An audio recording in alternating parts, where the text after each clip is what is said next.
은혜로 찬양은 하나님께 드리는 건데 은혜로 받고 그렇게 예배드려 가야지. 그러죠.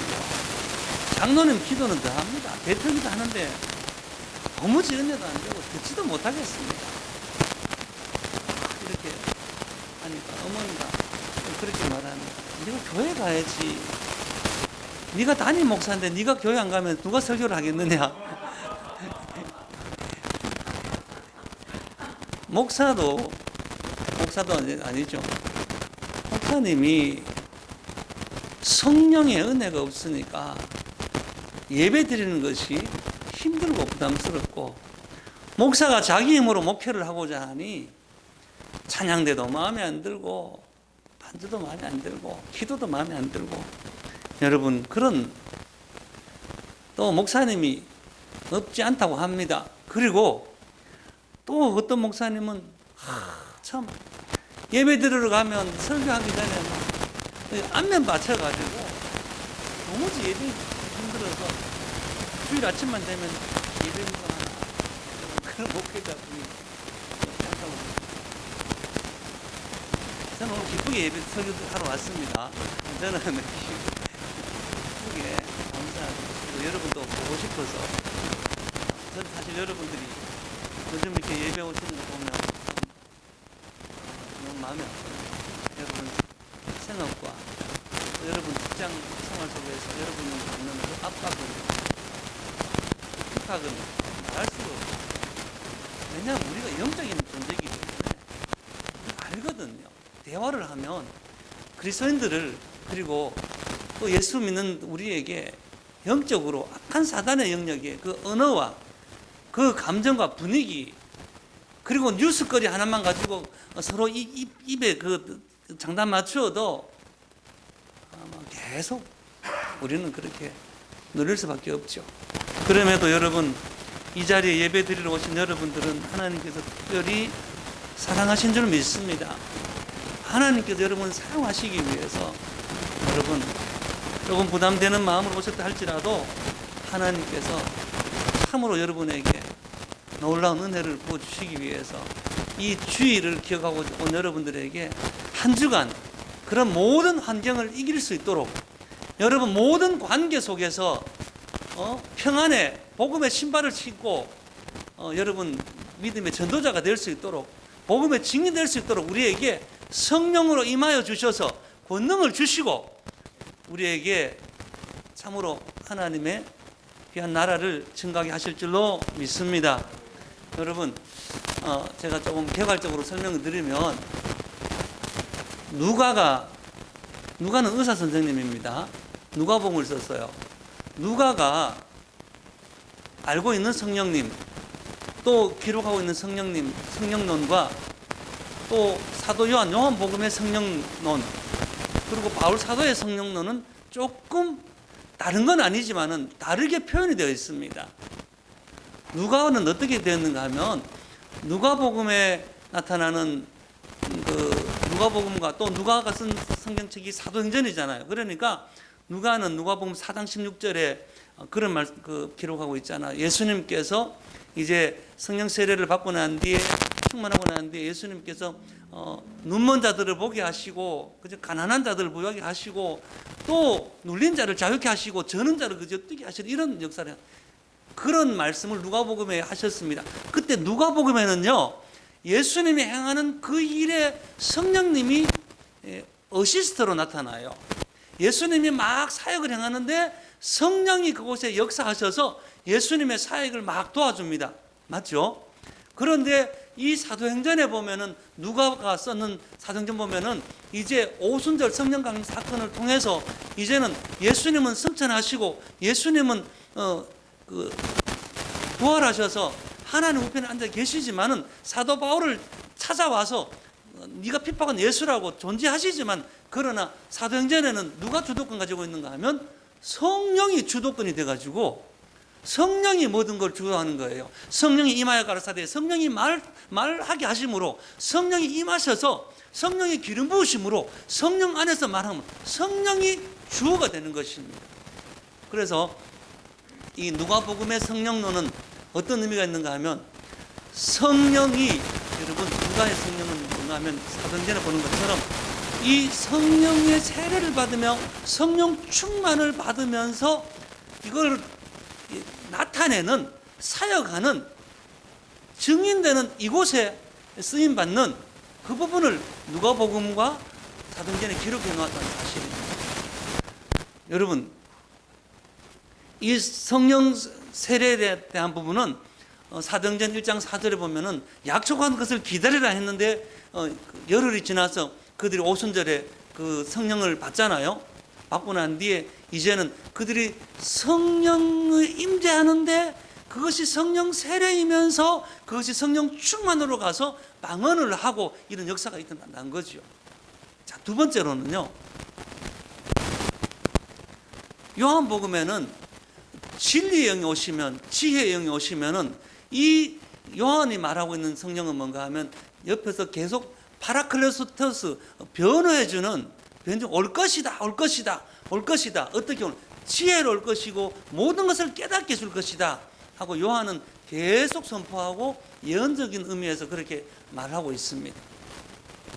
그런데 이 바울 사도, 바울 서신에 나오는 그 성령론은 뭔가 하면 성령이 내주하는, 성령으로 말미암아 누구든지 예수를 주라고 고백할 수밖에 없다. 성령 때문에 할 수 있다라고 성령의 내주, 성령의 인격성, 성령의 교회론, 성령의 또 기독론, 성령으로 말미암아 예수 그리스도를 나타내는 것, 이 전체가 보완이 되어서 여러분 우리는 성령을 이해하고 있습니다. 그래서 사실은 목사님들이 성령을 전체를 다 이해하고 설교하는 부분이 있는가 하면 어떤 분은 부분적으로 설교하기 때문에 많이 헷갈리기도 하고 여러분들이 혼선을 겪게 된다는 사실입니다.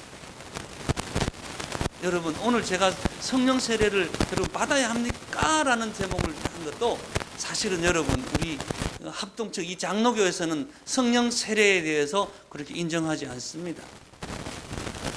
인정 안 하는 것뿐만 아니고 성령 세례는 단회적이었다고 말하기 때문에 아주 곤란합니다.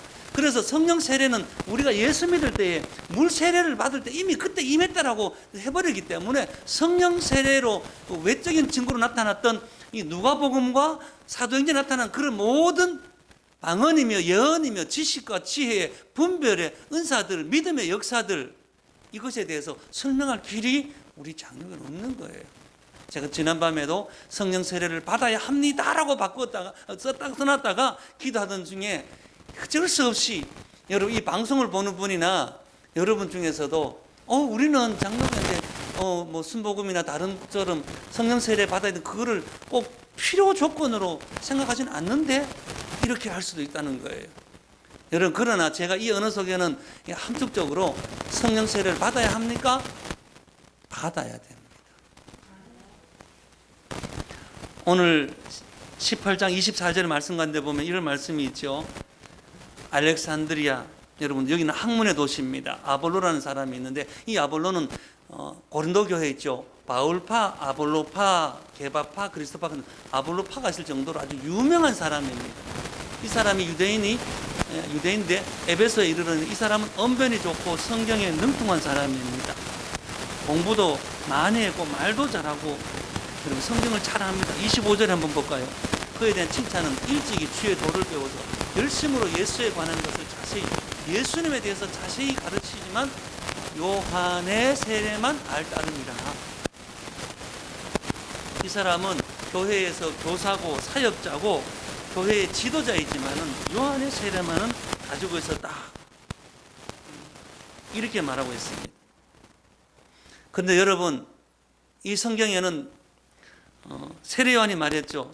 마태복음 3장 11절 말씀 한번 보면 시작. 나는 너희로 회개하게 하기 위하여 물로 세례를 베풀거니와 내 뒤에 오시는 이는 나보다 능력이 많으시니 나는 그의 신을 들기도 감당하지 못하겠노라. 그는 성령과 불로 너희에게 세례를 베푸실 것입니다. 다른 세례가 있다고 이렇게 여러분 마태복음 기록을 하고 있잖아요.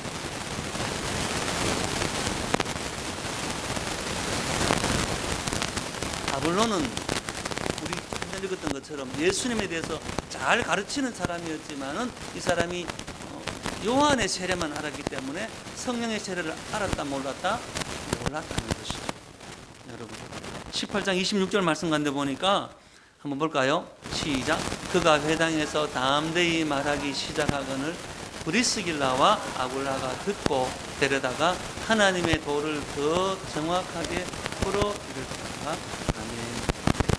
여기는 이 브리스길라와 아굴라는 바울 사도의 제자였습니다. 그렇기 때문에 성경을 정확하게 알고 있었고 이 두 사람은 성령 세례를 알았던가 봅니다. 그래서 세례 요한의 물 세례만 알고 있는 아볼로에게 설교하는 거 들어보니까 물 세례만 하고 있는, 회개만 막 강조하는 거예요. 회개만 강조하고 믿어서 구원받는 것만 강조하는 거예요. 성령 세례를 모르고 있으니까 아볼로를 지적한 것이 아니고 조용히 데려다가 더 정확하게 가르쳐 주었습니다. 이렇게 평신도가 이 사역자를 가르쳐주는 이런 지금 사례가 나타나고 있습니다. 제가 그 대학생 때 이 성령 세례에 대한 부분을 이렇게 경험 내지는 이해하게 되었어요.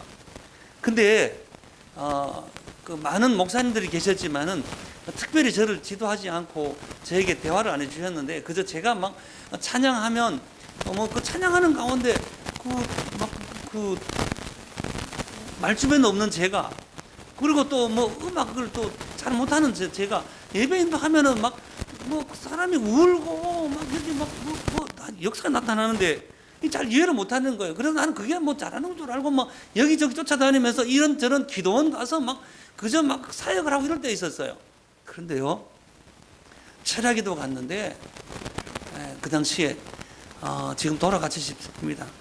아주 그 박혜영 집사란 분이 계셨는데 이분은요 아주 키가 자그마한 분이고 딱 보면 아주 그 세상에 학문과 학식이 굉장히 짧은 분처럼 보였습니다. 여러분 죄송하지만 좀 무식하게 보였습니다. 그런데 이분이요, 제가 청년 때 그 철학기를 딱 마치고 나니까 한 번은 저를 부르더니만 이리 와봐라 그러면 젊은이들 딱 불러 모아가지고 성경을 펴가지고 그 새벽 1시 2시에 펴가지고 성경을 풀어내는데 지금 제가 머리카락이 쭉 기가 막히게 성경이 그렇게 목사님이 그렇게 설교해도 귀 안 들어오는데 그 새벽에 성경을 이야기했는데 귀에 들어오는 게 아니고 마음에 확 꺾이는데 그때 들었던 말씀이 환난 날에 네가 나를 부르라 내가 너를 건지리니 네가 나를 영화롭게 하리라. 이 말씀을 가지고 이것저것 찾아가지고 하는데 어이구 이 성경이 근데 확 열리는 거예요. 그때 보면서 여러분 우리는 이 에베소서 말씀처럼 우리가 직분을 위해서는 목사나 장로나 권사나 집사나 이런 직분으로서는 교회를 섬기는 이 조직적인 직분이지만 그러나 누구든지 평신도라 할지라도 성령의 사람이면 여러분 교제하는 가운데 대화하는 가운데 가르쳐주고 저 사람하고는 대화를 하고 싶어. 저 사람하고 대화하면 마음이 시원해. 이 사람하고 대화하면 그저 머리가 복잡고 캄캄하고 또 그리고 세상 이야기가 얼마나 나는 위축이 되고 갑자기 열등감이 생기고 마음이 우울해져. 이런 사람이 있는가 하면 아주 평범한 사람인데 이 사람하고 얘기하면 아주 그저 초신자인데도 불구하고 아주 평신도임에도 불구하고 여러분 그런 사람이 있습니다. 왜 그런가요? 사도행전 1장 4절에 말씀한 것처럼 물 세례만 받은 것이 아니고 시작. 사도와 함께 모이사 그들에게 분부하여 이르시되 예루살렘을 떠나지 말고 내게서 들은 바 아버지께서 약속하신 것을 기다리라. 여러분 이건 성령 세례에 대한 것을 말씀하시는 것이었습니다. 이 초대교회 때는 말입니다, 성령이 임한 오순절 이 사건이 얼마 되지 않았기 때문에 많은 사람들이 이 세례에 얘기만 듣기는 듣고 듣지도 못한 사람이 있었고 그 당시는 초대교회 때는 요한의 세례만 알고 있었습니다. 물로 세례 받는 것만 알고 있었습니다. 그러고 있다가 오늘 본문에처럼 아볼로의 제자들도 요한의 세례만 알고 있다가 바울을 만나서 성령 세례 받는 장면이 나오는데 사도행전 바로 19장 1절이죠. 한번 볼까요? 시작. 아볼로가 고린도에 있을 때에 바울이 윗지방으로 다녀 에베소에 와서 어떤 제자들을 만나, 계속이요. 2절. 이르되 너희가 믿을 때에 성령을 받았느냐? 이르되 아니라 우리는 성령이 계심도 듣지 못하였노라. 바울이 이르되 그러면 너희가 무슨 세례를 받았느냐? 대답하되 요한의 세례. 바울이 물어본 거죠. 뭐라고 이제? 너희가 믿을 때 성령 받았느냐? 이렇게 하니까 이 아볼로에게 배운 사람들이다 보니까 어떻습니까? 이 사람들은 우리는 듣지도 못했다. 여러분, 이 성령 세례, 오늘 여러분 이 자리에 있는 여러분들이 그럴 수 있어요. 아, 나는 세례를 받았다. 머리에 물을 얹어서 성부와 성자와 성령으로 세례를 받았다. 그런데 오늘 보니까 성령 세례가 있네. 이건 뭐지? 여러분, 물 세례는 그 요한 세례 요한의 그 법을 따라서 예수님도 받았기 때문에 성부와 성자와 성령의 이름으로 물로 사람이, 이 목회자가 주의 종이 이렇게 하지만, 여러분 성령 세례는 누가 주는가 하면 목사가 주는 게 아니에요. 교단이 주는 것이 아니에요. 당회에서 주는 것이 아니고 성령 세례 주는 분은 누군가 하면 하나님이 주시는 줄로 믿습니다. 그런데 여러분, 근데 이 성령 세례는 그야말로 그럼 어떻게 받느냐? 오늘 보니까 먼저는 성령 세례에 대해서 알아야 돼요. 들어야 돼요. 아, 성령 세례가 있구나라는 것을 믿어야 돼요. 우리가 예수 믿었습니다. 교회 나왔습니다. 완전 초신자는 성경을 배웁니다. 그리고 신앙생활 하면서 찬송을 부르고 기도하면서 이제 신앙이 생겨나니까 그때 내가 예수님을 구주로 영접하고 세례받습니다. 물로. 사실 물로 세례받는 것은 뭐냐 하면요, 내가 죽고 이제 예수가 산다는 거예요. 우리가 세례를 베풀 때에, 세례를 받을 때에 이 점을 강조하지 않기 때문에 이 세례식이 여러분 때때로는 형식에 그치는 이 장로교에 아주 미지근한 전통밖에 되지 않았다는 거예요. 물론 미지근하지만 그래도 하나님은 그 물세례를 통해서도 구원하시는 역사가 있으시지만, 여러분 제가요 중학교 때 그 성주 영덕군 덕평동 덕평중앙교회에 있을 때에 군부대가 옆에 있었어요. 군인들이 주일되면 군복을 입고 와서 예배를 드리는 거예요. 때를 쫓아서 저희 아버지께서 이렇게 목사님이시니까 세례를 베푸는데요. 여러분 그때요 세례 받는데 보니까 군인이요 세례 받는데 막 얼마나 울고 철철 울고 뭐 불고 막 난리가 났더라고요. 그걸 또 녹음을 다 하더라고요.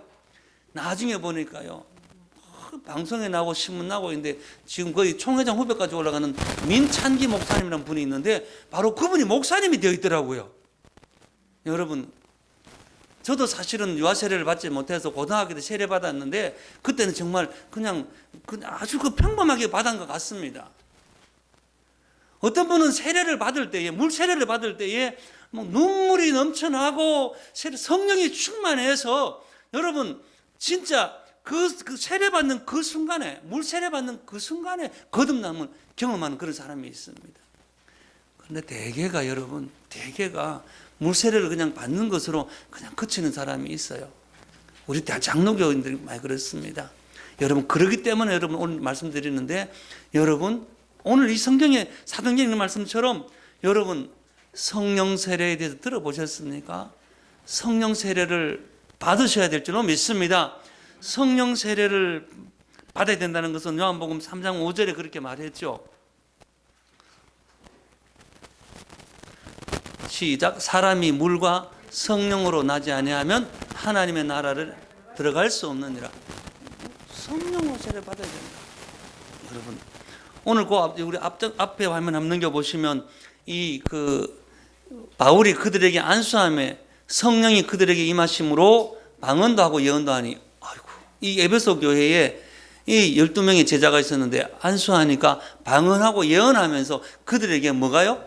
성령 세례가 임해서 성령 충만함이 역사했다는 것입니다. 여러분 이 성령 세례에 대해서 우리가 어떻게 이해되는가 하면 성령 세례와 성령 충만을 동일시한 사건으로 보기도 하고요. 바울 사도는 성령 충만을 계속 강조합니다.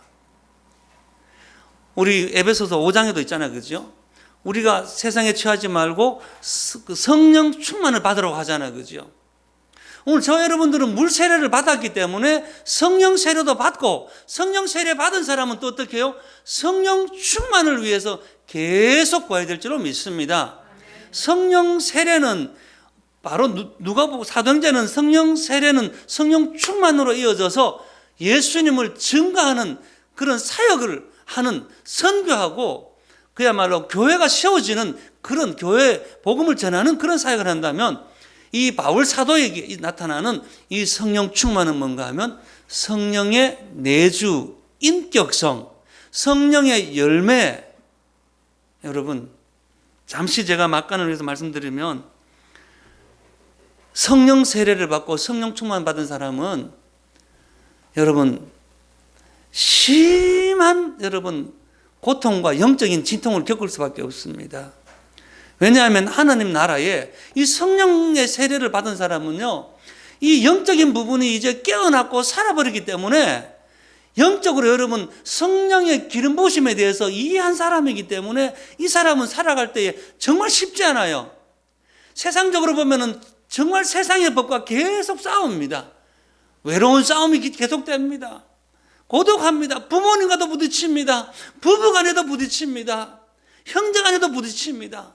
성도간에도 부딪힙니다. 여러분, 이 성령의 사람은요, 성령 충만한 단계를 넘어서서 성령 충만, 성령의 열매가 맺혀야만이 여러분, 그때 비로소 여러분 또 성령을 그 충만함을 통해서 은사가, 사랑의 은사가 넘쳐날 때까지, 충만할 때, 그때 비로소 이 성령의 사람은 평안을 누리게 되는 것이지, 이 성령 받은 사람이 성령 충만하지 않으면은 자기도 모르는 사이에 여러분 이리 부딪히고 저리 부딪히고, 여러분 이 사람 저 사람에게서 공격을 당하기 때문에 이 성령 받은 사람은요, 필히 여러분 성령 세례에 더불어 성령 충만을 날마다 받기 위해서 구해야 될 줄로 믿습니다. 여러분, 우리는 1980년도부터 우리는 어마어마한 그런 일을 경험합니다. 미국에서 홀리래핑이라는, 홀리래핑, 그러니까 뭔가 하면 황홀한 기쁨, 바로 빈야드 블레싱이죠.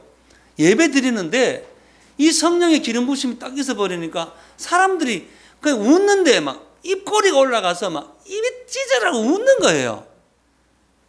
여러분, 이런 현상이 그 미국의 아나하임 스트리트에 있는 빈야드 교회에서 일어나 버렸습니다. 그런데 이 일이 어디서 일어나는가 하면, 이 일이 미국으로, 토론토로 가고 전 세계로 가고 한국으로도 오고, 여러분 이런 일이 일어났습니다. 여러분, 성령 세례로 말미암아 성령 충만으로 오는 것은 뭔가 하면 이렇듯 상상할 수 없는, 여러분 너무나 놀라운 기쁨과 환희의 체험을 하게 된다는 사실입니다. 여러분, 예수 믿으면서 신앙생활하면서 여러분 이런 기쁨을 맛보아야 여러분 세상의 것을 이길 줄로 믿습니다. 정말 예수 믿으면서 예배 드리면서 이 기쁨 맛보아야. 요즘 여러분 우리 대형교회 찬양을 들으면서 예배 시작부터 여러분 얼마나 성령께서 역사하는지, 저는 제가 여러분이 목사로도 기타 반주하고 있지만은 저 기타 반주한 자리가 여러분 혹시 듣기는 어떨지 모르겠지만 얼마나 기쁜지 몰라요. 찬양하는데 뭐 찬양 보면요, 제가 여러분 손가락이 한마디 없잖아요. 사실 좀 짚기 힘들거든요. 그런데 웬일입니까? 이 기타를 짚으면요, 이 손이 저절로 탁탁 가요. 피아노를 치면 저절로 가고, 요즘 저는 우리 그 반주자 보면은 집사님 반주를 하는데, 오늘 예배 전에 10분, 15분 전부터 반주를 하는데 계속 반주하는데, 제가 앉아서, 제가 얼마나 반주는 고수잖아요. 수십 년 반주를 했는데, 그런데 제가 반주하면서 여기는 후렴 한 번 더 반복하면 좋겠는데 반주하는 거예요. 또 한 번 더 좋겠는데 하는 거예요. 성령은 여러분 교통함으로 우리에게 찬양할 때 기쁨을 주는 줄로 믿습니다. 오늘 또 이렇게 제가 이게 말씀을 나누는데, 제가 또 우리 이찬호 집사님하고 말씀 나누지도 않았어요. 그런데 이 찬송곡을 골라가지고 하나님께 영광을 돌리는데, 그야말로 여러분 우리 대형교회 모든 성도들이 성령 세례를 받고 성령 충만 받도록 하기 위해서 우리 하나님께서 이 주일에 이 예배를 열어준 줄로 믿습니다. 여러분, 성령 세례를 받으면 예수님도 물 세례 받는 날 성령이 임했는데 비둘기같이 임했다고 말씀하셨어요. 예수님께서 성령이 임하실 때 보니까 예수님 올라오시죠. 성령이 비둘기같이 내려오죠. 이는 내 기뻐하는 자와 사랑하는 자라고 말하는 삼위일체가 동시에 역사하는 순간이었습니다. 여러분, 누가복음 4장 18절에 한번 보면 이런 말씀이 있죠.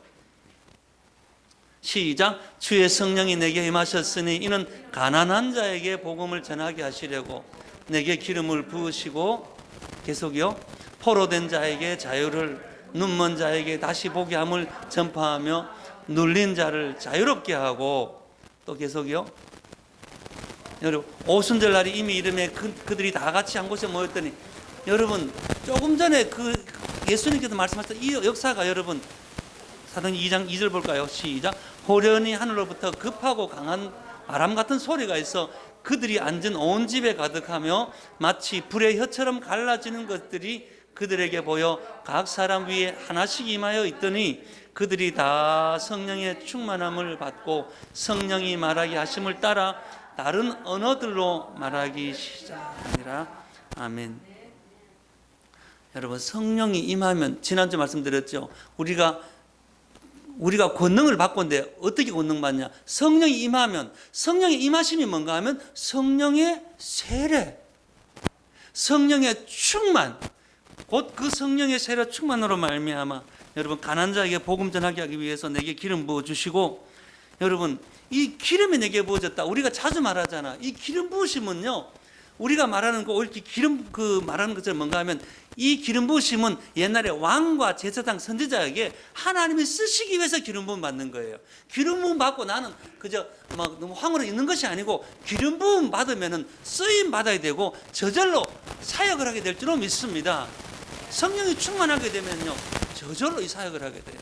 오늘 제가 조금 더 열어드리면, 여러분, 이 성령이 기름 부음 받는 사람은요, 사역을 하지 않으면, 여러분, 이 신유 은사가 있는 사람은 이 사역하지 않으면 몸이 아파요. 지식과 지혜의 은사가 받은 사람이, 아이고, 내가 말이야, 저 목사 설교 들어보니까 내가 보니까 저분보다도 이렇게 이 지식과 지혜를 가지고 이 하나님 앞에 진리의 말씀 가지고 하는 걸 돌리고 함께 나누지 않으면 어떻게 되는 거냐? 교만에 빠져요. 여러분, 이 분별의 은사 가지고, 여러분, 이 분별의 은사 가지고 이 예배 가운데 어떤 목사님은, 아이고, 이 찬양해야 되겠다. 예배 가운데 귀신이 막 보인다라는 거예요. 뭐 어떻게 할 길이 없는 거예요. 목사가 설교한 중에 나가라 할 수 없으니까.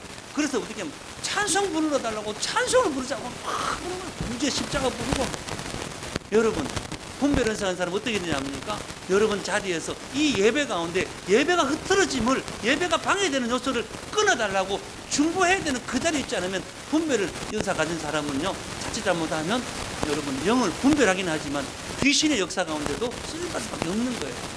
사랑의 은사가 있다고 말하면서 그 사랑이 우리 예수님의 사랑으로 충만하지 않으면 이 사랑이 변질되어서 악한 사단이 어떻게 합니까? 음란한 영으로 역사해서 이 사랑이 가장 완전한 그 은사인데 불구하고, 여러분, 방언은 어떻습니까? 예언은 어떻습니까? 방언은요, 고린도전서 14장 1, 2, 3절에 보면 방언은 자기의 유익을 위해서 했다고 합니다. 오늘 여기 여러분 보면은 이 아볼로도 그렇고 에베소 교회도 그렇고 성령 세례 받고 난 뒤에 방언을 하게 됐어요. 이 성령 세례 받는 사람은 어떤 사람이 되는가 하면 유익하게 하는 사람이에요. 유익한 사람이 되는 겁니다. 여러분 한번 18절 21절 볼까요? 한번 넘어가 보면 21절, 은혜로 말미암아 믿는 자들에게 많은 유익을 주는 사람이 되었다. 여러분 어떤 사람입니까? 나는 교회에서 꼭 필요한 사람 되고 싶어. 그래서 이 일에도 봉사하고 저 일에도 쓰임 받고 내가 이것도 저것도 하고 있는데, 진짜 유익하게 되려면 여러분 성령 세례를 받아야 된다. 성령 기름 받아야 된다. 저는 86년 25세 때 아마 성령 세례였던 것 같습니다. 여러분 기도하는데 이게 뭔지 모르겠어요. 위에서부터 분명히 느낌은 있었어요. 위에서부터 막 발끝까지 쭉 내려오면서 제 이 썩은 몸에, 냄새나는 몸이 깨끗하게 막 살아나는데, 이런 경험을 하고 난 뒤에, 여러분 이런 이상한 경험을 한 뒤에 그 다음에 제가 교회로 돌아가서 찬송을 하면 이 찬송하는 가운데 사람들의 마음이 막 감동이 되고요. 반주를 하면 피아노를 배우지 않았는데 이